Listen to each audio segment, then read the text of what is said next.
Hallo meine Freunde, Hola Madridista, da bereitest du dich vor, schreibst ein Skript, nimmst das Video auf, bist mitten im Schnitt, um dann die Information zu bekommen. Es ist soweit, Fabrizio Romano hat sein Here We Go gegeben.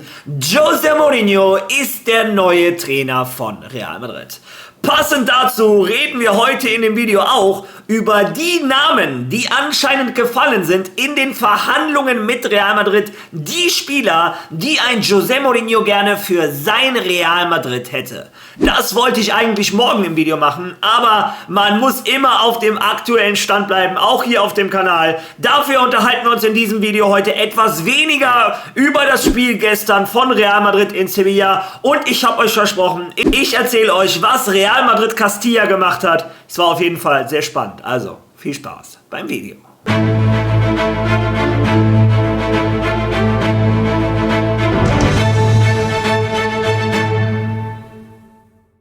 Ja, wie ich eben erzählt habe, einfach 4 Stunden Arbeit weggeschmissen, weil Fabrizio Romano der Meinung war, montags früh ist der richtige Zeitpunkt für das Here We Go. Das Here We Go in der Welt des Fußballs von Fabrizio Romano ist das einzige, was fast genauso viel wert ist wie eine Unterschrift. Ja, wie dem auch sei, bevor wir zu dem Hauptthema kommen und zu den Spielern, die sich ein José Mourinho wünscht, kommen wir jetzt zunächst einmal dazu, was Real Madrid Castilla gestern gemacht hat. Und es war absolut verrückt. Ich hatte euch gestern die Tabelle gezeigt. Real Madrid Castilla hatte 2 Punkte Vorsprung auf die Verfolger. Ja, und ich kann so viel verraten. Beide Verfolger haben gewonnen. Und Real Madrid Castilla war nach einer halben Stunde 2-0 hinten. Absolutes Horrorszenario. Ich war am Fluchen und am Jammern. Ja, und dann macht Real Madrid Castilla innerhalb von 2 Minuten das 2:2. Ich dachte, in der zweiten Halbzeit überrollt Real Madrid jetzt Arenas. Ja, denkst du, Real Madrid hat sich die Zähne ausgebissen. Arenas, für die es um nichts mehr ging, haben sich so reingeschmissen in jeden Zweikampf, als wenn es ein WM-Finale wäre.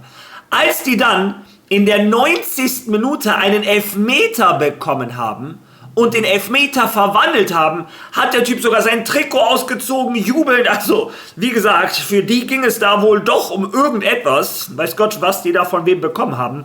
Ja, wie dem auch sei, Real Madrid Castilla hat den Aufstiegsplatz aus den Händen gegeben. Aber, so wie Real Madrid ist, César Palacios macht in der 95. Minute das 3:3. Und ich zeige euch jetzt die Tabelle und bevor ihr enttäuscht seid, dieses Tor in der 95. Minute von César Palacios ändert alles. Denn Real Madrid hat den direkten Vergleich mit Compostela gewonnen. Was bedeutet, die sind jetzt nur weiter oben in der Tabelle wegen den mehr geschossenen Toren. Aber am Ende zählt in Spanien der direkte Vergleich. Sollte also Real Madrid gewinnen am letzten Spieltag, Real Madrid Castilla, die spielen gegen einen Absteiger. Naja, sollte Real Madrid Castilla gewinnen, sie haben es in der eigenen Hand, würden sie in der Aufstiegsrunde stehen. Also Daumen drücken, die kommen von einer Niederlage, dann ein Unentschieden. Ja, dann ist jetzt der Sieg fällig. So sehe ich das. Ja. Das ist die Aktualität zu Real Madrid Castilla. Kommen wir jetzt nicht ganz zur Aktualität, sondern zu dem, was Real Madrid, die erste Mannschaft, gestern gemacht hat. Die haben 1:0 in Sevilla gewonnen und das war es auch schon fast, was ich über das Spiel sagen möchte. Nein, also ich zeige euch gerne die Ausstellung, die ihn Álvaro Arbeloa gewählt hat. Ihr seht, er hat wieder mehr Stammspieler spielen lassen. Für Sevilla ging es noch um den Abstieg oder um den Klassenerhalt, besser gesagt. Real Madrid wollte da keine Wettbewerbsverzerrung machen, hat zumindest die Spieler aufgestellt, die ein Álvaro Arbeloa für die bestmögliche 11 zurzeit hält. Ja, und Real Madrid hat wie so oft enttäuscht. Real Madrid war etwas besser als die letzten Wochen, aber das ist auch nicht schwer. Die letzten Wochen, das war ja quasi Arbeitsverweigerung. Gestern gab es zumindest 2, 3 Spieler, die es wirklich probiert haben. Nwini unglücklich, aber hat nicht aufgehört, es zu probieren. Jude Bellingham immer wieder in den Zweikämpfen involviert. Dann Dani Carvajal fand ich auch ganz okay, überraschend gut. Wer mir sogar gut gefallen hat, war Dean Housen, der endlich wieder an den Innenverteidiger erinnert hat, den wir aus Bournemouth geholt haben am Anfang der Saison. Ja, mal schauen, wie er unter José Mourinho wachsen wird. Und Thibaut Courtois, aber Thibaut Courtois ist immer Extraklasse, da braucht man nichts sagen. Die größte Enttäuschung war gestern wieder einmal Kylian Mbappé. Ja, wenn er so spielt, braucht er sich nicht wundern, dass er der 4. Stürmer von Real Madrid ist. Man sieht ihn an, er hat keinen Bock. Und man hat auch gestern die ein oder andere Aktion gesehen, wo er anscheinend mit Absicht nicht abgespielt hat. Naja, nur umso dringender, nachdem wir das Spiel gestern wieder gesehen haben, ja, passt die Nachricht, die heute gekommen ist. Wie gesagt, ich war gerade in der Nachbearbeitung im Schnitt, da ploppt mein Instagram-Account auf und ich sehe es, ich lese es, ein offizielles Here we go von Fabrizio Romano. Wie gesagt, in der Welt des Fußballs ist das fast genauso gut wie eine Unterschrift. Ja, und er hatte tatsächlich heute Morgen noch ein Video veröffentlicht, in dem er gesagt hat, ein José Mourinho ist hoch motiviert. Er hat nie gezweifelt an dem Projekt Real Madrid. Er hat das Gefühl, the job is not finished.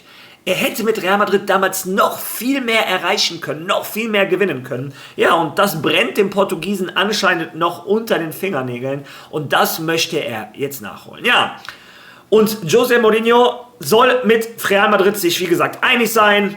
Es gibt eine verbale Einigung. Das Einzige, was jetzt noch fehlt, ist die Unterschrift. Aber das Here we go ist offiziell da. Meine Meinung, ich langweile euch jetzt damit. Aber ihr wisst, José Mourinho war nicht meine erste Wahl. Auch nicht meine zweite oder so. Aber ich glaube, die Kabine hat selber zu verantworten, dass José Mourinho zurückgekommen ist. Der Vorstand von Real Madrid ist sich einig, ist sich der Meinung, der einzige Trainer in der Welt des Fußballs, der diesen Kindergarten, Hühnerhaufen irgendwie wieder unter Kontrolle bekommen kann, ist der Portugiese, ist José Mourinho. Ja, und was ich jetzt sage werde, habt ihr auch schon mal auf meinem Kanal gehört. Ich lag damals bei einem Carlo Ancelotti auch falsch, als er von Everton gekommen ist. Ich hoffe einfach, dass ich bei einem José Mourinho auch falsch liege. Ich hoffe, dass er wirklich so motiviert ist, dass er das Feuer nochmal in sich entfacht, dass er nochmal zum Special One wird. Naja, Real Madrid macht so etwas mit Leuten. Er kann seinen ganzen Ruf, kann er wieder aufpäppeln, wenn er wieder der Alte wird bei Real Madrid. Ein José Mourinho war der Trainer mit der größten Aura in der Welt des Fußballs und nachdem die Ergebnisse ausblieben etc., ja, nahm die Aura ab, es wurde sogar zu Hate, es wird gesagt, er ist nur noch ein Geldgeier, dem ist Sport inzwischen egal oder sportlicher Erfolg, der sucht nur den nächsten großen Vertrag. Ja, und José Mourinho, ich glaube, der möchte auch für seine Legacy einen guten Abgang machen. Ja, hoffentlich gibt er nochmal bei Real Madrid alles, wie gesagt, hoffentlich wird er nochmal zum Special One. Ja, und passend dazu hat Miguel Serrano, das ist der Journalist, der damals als erster das mit Rüdiger und Carreras und der Ohrfeige herausgefunden hat, veröffentlicht hat. Und das Ganze wurde dann von den anderen Medien aufgenommen, aber er war derjenige, der das herausgefunden hat. Also er hat definitiv gute Quellen und ich habe mir vorgenommen, in nächster Zeit öfter mal zu schauen, was er sagt. Er hat tatsächlich heute Morgen auch ein YouTube-Video gemacht, wo er schon das mit Mourinho quasi auch schon vorher gesagt hatte, noch vorher als in Fabrizio Romano. Und er hat gesagt, es gab bereits die ersten Namen, die gefallen sind in den Gesprächen zwischen José Mourinho und Real Madrid. Und diese Namen hat er in seinem Video genannt. Zunächst einmal ist ein José Mourinho einverstanden mit den ganzen Namen, die gehen sollen. Ceballos, Alaba.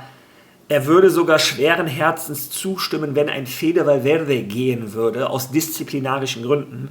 José Mourinho soll ein riesen Fede Valverde-Fan sein, aber wenn der Verein sagt, aus disziplinarischen Gründen müsste er gehen, wenn ein entsprechendes Angebot kommt, würde José Mourinho damit einverstanden sein. Information von Miguel Serrano, nicht von mir. Er wäre auch einverstanden, wenn ein Carvajal geht, wenn ein Fran Garcia geht und auch wenn ein Camavinga geht. Er würde nicht viel mit Camavinga zählen. Er würde das Geld von Camavinga gerne für Neuverpflichtungen haben. Ja, kommen wir jetzt zu den Neuverpflichtungen. Die Namen, die ein José Mourinho angeblich hat fallen lassen. Name Nummer 1, wir brauchen einen neuen rechten Verteidiger. Wir wissen, Dani Carvajal wird, so wie es aussieht, den Verein verlassen. Name Nummer 1 ist Diogo Dalot. Der portugiesische Nationalspieler soll ein Wunsch sein von José Mourinho. Er hat ihn damals auch selber nach Manchester United gebracht. Also, Diogo Dalot wäre der Wunsch. Er hat noch einen Vertrag bis 2028 bei Manchester United, hat in dieser Saison 30 Spiele gemacht, also ich vermute mal, der wird nicht günstig. Dann möchte José Mourinho 2 neue Innenverteidiger und er hat dabei 2 Namen fallen lassen. Wunschkandidat Nummer 1, Bastoni. Der italienische Innenverteidiger in etlichen Champions League Halbfinalen, Finalen, ganz oft italienischer Meister, soll der Wunschkandidat von dem José Mourinho sein. Er ist ja anscheinend auch bereit, dieses Jahr Inter Mailand zu verlassen. Ist so ein typischer Innenverteidiger von José Mourinho. Oder auch ein John Martinez ist genannt worden. Der 20-jährige Innenverteidiger von Real Sociedad. Aber Real Madrid, José Mourinho, auch Miguel Serrano hat klar gemacht, Real Madrid wird nicht für beide Innenverteidiger jeweils 60 Millionen Euro zahlen. Real Madrid wird keine 120 Millionen für Innenverteidiger zahlen. Madrid wird wahrscheinlich versuchen, einen von den beiden zu bekommen. Und dann müsste ein José Mourinho schauen, ob ein Jacobo Ramón aus Como zurückkommt, ob ein Joan Martinez von Real Madrid Castilla nach oben kommt. Das würde ein Mourinho dann vor Ort entscheiden. Aber das sind die beiden Innenverteidiger. Und dann kommen 3 Namen im Mittelfeld. Name Nummer 1, ein José Mourinho soll ein Riesenfan sein von Kees Smit. Der Holländer hat schon gegen ihn gespielt, als er noch Trainer von Fenerbahce war. Und seitdem soll Mourinho der Überzeugung sein, Kees Smit wird ein Riesenname in der Welt des Fußballs. Also Kees Smit ist auf der Einkaufsliste. Dann, er möchte einen physisch starken Spielgestalter haben, neben einem Aurélien Tchouaméni. Und dabei hat er 2 Namen genannt. Name Nummer 1, Rodri. Der spanische Ballon d'Or-Gewinner von Manchester City. Wir haben alle die Geschichten gehört. Er ist auf der Kippe, ob er nochmal bei Manchester City verlängert, ob er vielleicht doch nochmal was Neues probiert. Und José Mourinho hat gesagt, er wäre wohl begeistert, mit Rodri bei Real Madrid zu arbeiten. Und Spieler Nummer 2, eine Low-Cost-Lösung. Naja, Low-Cost geht. Und zwar João Gomes. Der brasilianische Mittelfeldspieler von den Wolves. Das Problem dabei, er ist schon fast zu 98% oder zu 90% sich einig mit Atletico Madrid. Die Wolves werden ihn verkaufen, weil die abgestiegen sind. Und Atletico Madrid hat anscheinend schon eine Einigung gefunden. Die einzige Chance, die Real Madrid noch hat, der Berater von João Gomes ist Jorge Mendes, der gleiche Berater von Mourinho, mit dem Real Madrid jetzt Frieden geschlossen hat. Und sollte Real Madrid mehr bieten als Atletico Madrid, die Wolves werden natürlich das Angebot nehmen, was denen am meisten passt. Und ich glaube, auch ein João Gomes wäre nicht abgeneigt davon, bei Real Madrid zu spielen. Ja, Miguel Serrano hat auch klar gemacht, von diesen 6 Wünschen wird Real Madrid dem niemals alle 6 erfüllen. Vielleicht 2 Spieler, vielleicht 3. Aber Real Madrid muss erst einmal verkaufen, um Geld zu generieren, um überhaupt diese 2 oder 3 Wunschspieler von einem Mourinho zu holen. Ja, und um ehrlich zu sein, jetzt kommt meine Meinung, nicht Information, zu diesen Transfers. Ja, da ist jetzt gar keiner, wo ich vom Hocker springen würde. Bin ich ganz ehrlich? Ich bin ganz ehrlich, dieser João Gomes von den Wolves war mir noch nicht mal ein Begriff. Tut mir leid, ich verfolge nicht so viele Spiele von den Wolves anscheinend. Dalot, ja, habe ich beim Menu gesehen, hier und da. Ja. Ein Bastoni, ja, ist nicht mehr der Jüngste, ist aber vielleicht so ein alter Haudegen, der Erfahrung reinbringt in ein Real Madrid, was in der Abwehr wahrscheinlich auch Erfahrung benötigt. Daneben der John Martinez, ja, hat eine gute Saison bei Real Sociedad gespielt, aber ob er schon die Erfahrung bringt, die in Real Madrid benötigt, ob er besser ist als ein Militao oder ein Dienhausen, kann ich mir nicht vorstellen. Ja, im Mittelfeld Kees Smit. Ich habe von dem Highlight-Clips gesehen, aber ich weiß nicht, der Sprung von der holländischen Liga in eine große kann groß sein. Aber José Mourinho hat viel mehr Ahnung von Fußball als ich, also wird er schon recht haben. Ja, und meine Meinung zu Rodri kennt ihr.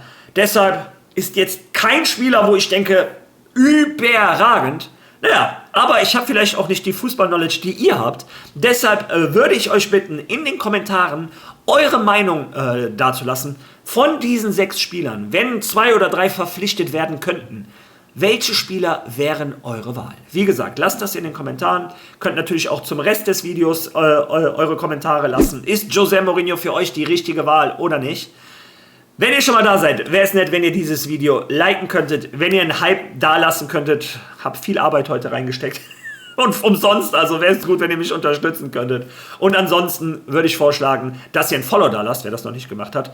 Wir haben die 29.000 geknackt. Ja, ganz kurz vor den 30.000. Ja, wie gesagt, und ich würde vorschlagen, wir sehen uns morgen wieder mit einer ganzen Menge Themen. Also, bis dahin. À la Marie!